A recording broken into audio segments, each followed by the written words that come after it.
আন্তর্জাতিক খবরে বালুচিস্তানে আত্মঘাতী বোমা হামলা। শাহওয়ানি স্টেডিয়ামে আত্মঘাতী হামলার খবর।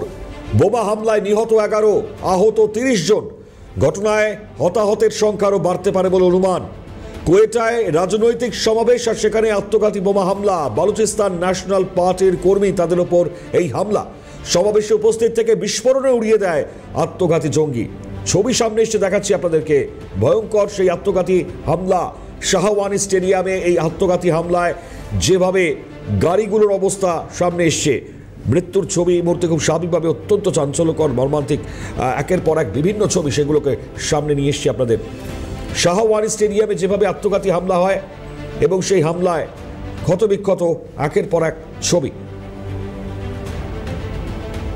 চাঞ্চল্যকর যে ছবি এই মুহূর্তে একে একে আপনাদেরকে দেখাচ্ছি।